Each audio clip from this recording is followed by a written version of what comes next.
Fala galera, beleza? Seja bem-vindo ao nosso canal PhysioOn, professor Manuel falando com vocês. Quem já conhece nosso canal aí, deixa seu like, sabe que o vídeo vai ser legal. E hoje o vídeo vai ser de fisiologia, tá?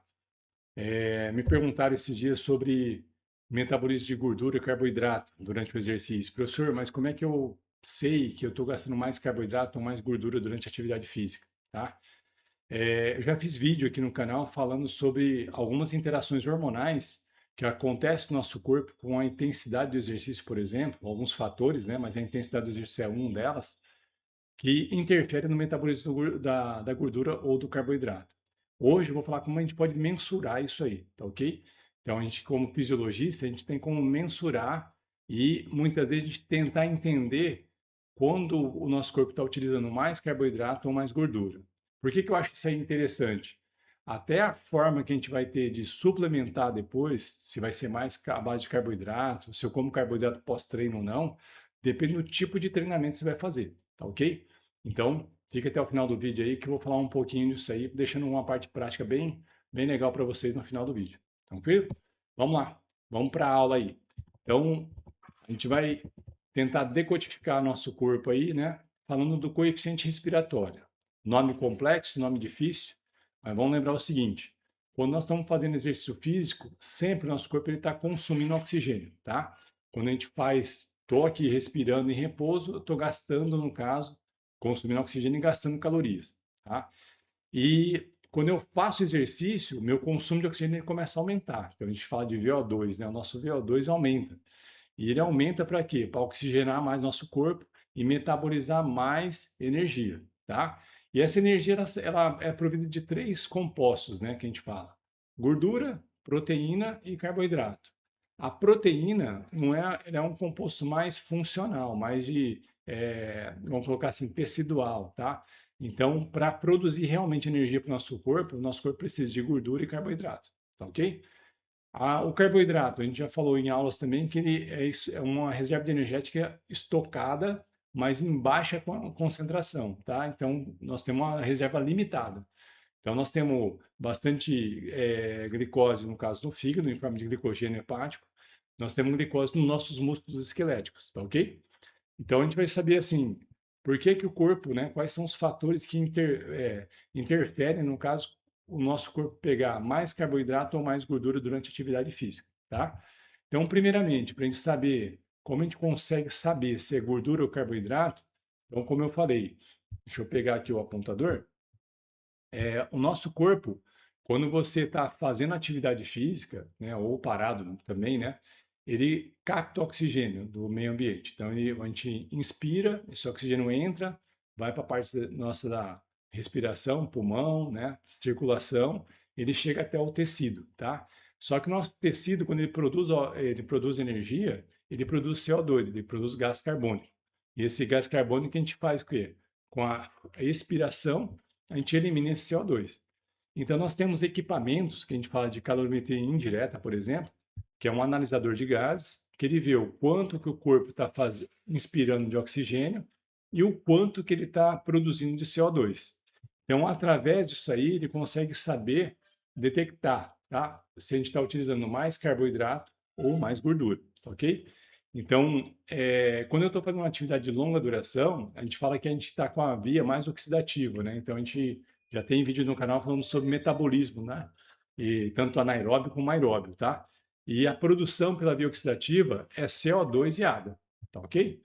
Então, a gente pulando aqui, então a gente fala assim, o que que é o coeficiente respiratório, que é o famoso R, né? Alguns livros de fisiologia coloca como RQ.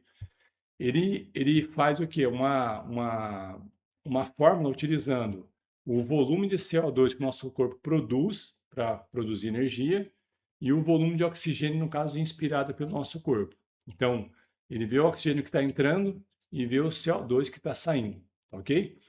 Então, assim, a gente tem, através dessa balança, ela vai flutuar aí de 0,7 a 1. Tá? Então, vamos entender um pouquinho a matemática. Não fique perplexo com números, tá?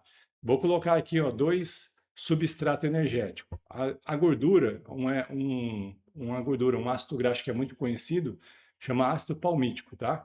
Ele tem 16 carbonos. Então, assim, Para oxigenar ele, para oxidar ele, eu preciso de 23 moléculas de oxigênio. Só como ele tem 16 carbonos, ele vai produzir 16 CO2. Então, se eu fosse pegar 16 e dividir por 23, ia dar 0,7. Ou seja, quando eu estou com a máscara, eu estou fazendo uma atividade, tá? Depois nós vamos falar quais os fatores que interferem, tá? Para chegar no 0,7, chegar no 1. Mas se eu estou fazendo uma atividade e a relação de CO2 produzido pelo oxigênio está dando 0,7, com certeza meu corpo está oxigenando mais gordura como fonte de energia, tá ok? Ao passo que quando eu estou utilizando mais glicose, a glicose tem uma cadeia molecular menor, ela produz 6 CO2, mas ela, para você oxidar uma glicose, como ela tem uma cadeia menor, você precisa só de 6 de oxigênio. Então, 6 dividido por 6, 6 de CO2 de produção e 6 de consumo de oxigênio para mobilizar, no caso, né, para oxidar uma molécula de glicose, vai dar a relação de 1. Então, toda vez que no equipamento o R, né, o RQ, o coeficiente respiratório, chega perto de 1, a gente vai ter, no caso, um metabolismo mais voltado para a glicose, tá? Vamos colocar o seguinte, nosso corpo, né, vamos pensar em carro aí, nosso carro é híbrido, tá? Ele utiliza os dois compostos, usa gordura e carboidrato. Depende de alguns fatores, tá? Falei de fator hormonal, né? Então procura na aula de metabolismo falando sobre isso aí. Mas hoje, vamos falar o quê? Tem alguns pontos que a gente fala durante o exercício físico que geram, no caso, uma sobrecarga maior numa molécula a mais que a outra, tá? Então, se eu estou utilizando, vamos imaginar aqui, ó, na linha X aqui, ó, se eu estou utilizando um percentual do VO2, quer dizer, eu estou utilizando uma intensidade de exercício mais alta, toda vez que eu vou aumentando a intensidade do exercício, o que vai acontecendo? O percentual de energia à base de carboidrato ele vai aumentando, tá? Então, eu preciso de uma energia mais rápida, ok?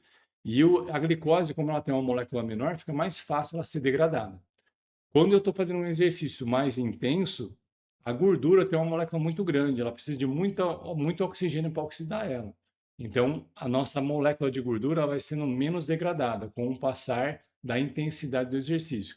Conforme eu aumento a intensidade do exercício, eu diminuo a gordura e aumento a glicose como fonte de energia, tá? Então, já fica a dica. Se eu faço exercícios de intensidade menores, né, mais baixas, a gente tem o quê? Um predomínio, muitas vezes, de metabolismo de gordura maior do que de carboidrato, beleza? Então, professor, a intensidade do exercício influencia? Sim, a intensidade do exercício influencia no tipo de substrato que eu vou estar utilizando. Mais glicose, mais carboidrato ou mais gordura, beleza? Aí um outro ponto que a gente pode colocar aqui também. Em relação ao exercício, professor, onde está esse carboidrato? Lembra que eu falei para vocês? Vocês têm glicogênio no músculo, tá? Tem glicose no plasma, e a glicose do plasma, quando ela está diminuindo e entrando para o músculo, o glicogênio hepático que vai fazer essa função, tá? Ele é o único tecido que consegue quebrar a glicose dele e jogar na circulação, para virar glicose plasmática, beleza? Então, ó, se eu aumento a intensidade do exercício, a gente já sabe que eu vou utilizar mais glicose. Então, o glicogênio aqui, ó, o azulzinho, tá vendo? Ó? O azul escuro e o azul claro, tá falando que está utilizando mais carboidrato. Conforme eu aumento a intensidade do exercício, mais carboidrato. Esse gráfico ele dá uma importante informação para a gente. Olha só, a gordura diminui, né, seu papel, né, de metabolismo, de produção de energia, conforme aumenta a intensidade do exercício. Agora, uma coisa interessante. Quando eu estou mais intenso no exercício, o nosso corpo ele dá prioridade para utilizar mais gordura muscular, ok? Então, vamos pensar, se eu faço um exercício mais localizado na academia, se eu faço um exercício de explosão, muitas vezes, numa corrida ou nos saltos de pliometria, o músculo mais solicitado ele vai gastar muita energia, tá? Então, a glicose dele, o glicogênio muscular dele vai reduzir bastante, tá ok? Então, é importante a gente entender isso, porque se eu dou mais intensidade de exercício, eu tenho que suplementar minha alimentação depois do treino com mais carboidrato, tá? Eu vou dar uma dica importante no final aí, fica até o final aí, beleza? Então, vamos lá. Ó. Por que, que a mecânica aqui em relação à alta intensidade? Por que, que o R sobe? Então, lembra, tá? O aumento da intensidade, a demanda para a produção de ATP ela tem que ser mais rápida, tá? Então, a oxidação de gordura é mais lenta. Então, ou seja, recrutamento de fibras também musculares, a contração da fibra muscular rápida, tipo 2, por exemplo, que ela tem menos capilares chegando nela, menos oxigênio chegando nela, ela vai ser mais recrutada. Então, tipo 2A e 2B, elas são mais recrutadas quando eu aumento a intensidade do exercício. Então, já fica mais difícil chegar oxigênio nessas fibras, tá? Consequentemente, eu vou ter o quê? Um predomínio maior da glicólise, tá? Tanto glicose, a gente fala, mais um pouco mais anaeróbia, também como aeróbia, tá? Então, glicose do sangue e o glicogênio muscular, ele acaba, no caso, sendo mais recrutado. E se a gente for monitorar, colocar a máscara e monitorar, a gente vai ver que o R ele vai chegando perto de 1, tá? O R, na verdade, ele pode passar em esforço máximo, né, até exaustão, ele vai passar de 1, tá? Aí é tamponamento, né? Mas eu não vou entrar aqui em detalhes, beleza? É mais da fisiologia. Quando a gente vai fazer a avaliação aeróbica, é importante saber disso aí também, tá ok? Que é um ponto no caso de a gente fala assim, realmente saber se a pessoa chegou no máximo dela, tá? E é talvez o teste, o valor de VO2 do teste, né? Se eles são reais mesmo, tá ok? Então, o que acontece com o coeficiente respiratório em alta intensidade? A tendência normal dele é chegar a 1, ou, como eu falei, ou até passar de 1, se estiver monitorando, tá? Então, a gente fala assim, se eu estou em repouso, o que nosso corpo está utilizando? O nosso R em repouso, só para curiosidade de vocês, ele está em torno aqui, tá, ó, de 0,8 até 0,85. Então, não é que aqui está gastando só gordura, tá? Aqui está gastando gordura, um pouco mais, e também carboidrato. Seria gordura total se fosse 0,70. É muito difícil a gente ficar 0,70, tá? Talvez uma caminhada bem leve dos primeiros minutos ali acaba sendo 0,70 e depois ela começa a ficar um pouquinho mais baixa aqui. Então, as atividades de mais baixa intensidade, mais longa duração, a gente tem um R mais baixo, utilizando mais gordura. As atividades mais de alta intensidade, mais curtas, elas têm um R mais elevado. Beleza? Aí um outro fator também, não é que faz o RQ abaixar, né? O coeficiente respiratório. Mas para a gente manter uma atividade longa, por longo tempo, a gente tem que lembrar que eu falei no começo lá, a glicose, ela é uma fonte de energia mais escassa, ela é limitada, tá? Então tem no músculo, tem no fígado, tá ok? Só que o nosso sistema nervoso central ele precisa dessa glicose para se manter ativo durante o exercício. Então ele começa a poupar também. Então quando a gente fica muito tempo fazendo atividade, a produção de energia através da glicose ela vai reduzindo. O nosso corpo vai utilizando cada vez mais carboidrato, tá ok? E o R, muitas vezes, quando a gente vai mensurar atividade de longa duração, o R não vai estar próximo de 95, 1 lá, tá? Ele vai estar mais baixo um pouquinho, se a intensidade for de baixa intensidade, tá? Vamos pegar assim, se a gente pegar atletas de alta intensidade aí, que treinam é, são atletas, vamos supor assim, de provas, pode ser uma maratona, por exemplo. Se for mensurar o R dele, vai estar perto de 1, tá? Ele consegue manter em alta intensidade, utilizar glicose e também bastante gordura, mesmo com o R mais elevado. Não chega a ser 1, mas é um pouco a menos que 1. Então, ele está utilizando glicose como fonte principal e, no caso, gordura também, tá? Mas ele está altamente treinado e altamente com estoque desses suprimentos, no caso, no seu corpo. A gente até brinca, né? A gordura na fibra muscular, ela acaba aumentando em atletas de endurance, né? E lembrando também que ele tem uma adaptação muscular também, tem mais fibras com mais vasos sanguíneos ali, né? Então ele causa, no caso, ele aumenta, no caso, a quantidade de sangue e oxigênio chegando até esse tecido, para fazer, no caso, o melhor metabolismo, no caso de gordura, durante a atividade, mesmo em alta intensidade. Se for pegar pessoas destreinadas, a gente fala assim, muitas vezes a glicose ela vai ser um fator limitante.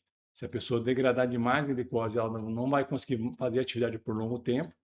E o corpo ele tem que dar sempre prioridade para deixar esse suplemento, um estoque, preservar, né? Preservar esse suplemento conforme vai passando a duração do exercício. Mas quando a duração do exercício for muito longa, a gente sempre tem que lembrar, quanto mais longa a atividade, a tendência do nosso corpo é utilizar mais carboidrato. Nem sempre, como está aqui nesse gráfico aqui, nem sempre o R vai estar baixo, beleza? Pode ser que o R fique alto também, tá?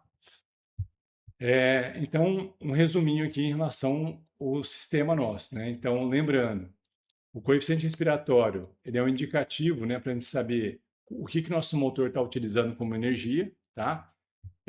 Em baixa intensidade, o R fica próximo de 0,70, 75, 80 ali, tá? Não é um domínio absoluto de gordura, porque nunca a gente vai ficar 0,70, vai ficar sempre utilizando os dois, por isso que eu falei que o carro é híbrido, ele usa gordura e carboidrato. E quando eu passo para alta intensidade, o R fica mais perto de 1 ou próximo de 1, nós temos mais carboidrato como fonte de energia, mas a gordura acaba sendo metabolizada também, tá? Como eu falei, de atletas muito, muito bem treinados, que ele consegue, no caso, ficar na atividade por longo tempo, com R bem próximo de 1 ali, beleza? Aqui finalizando nossa aula de hoje. E qual que é a dica que eu ia passar para vocês? Então, lembrando, se eu faço atividade de alta intensidade, eu tenho que repor carboidrato. O carboidrato, o glicogênio muscular e hepático, a gente fala que as primeiras 4 horas pós-exercício são muito importantes para você reestocar essa energia de novo.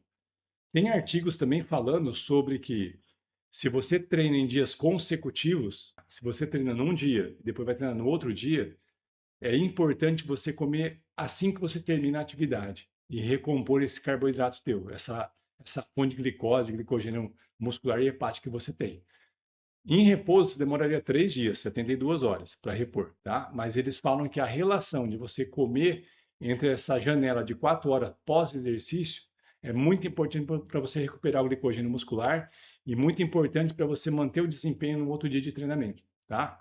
Então, essa é a dica que eu queria passar para vocês aí. Quem ficou até o final, deixa aí seu like, segue a gente nas nossas redes sociais. Forte abraço, até a próxima aula.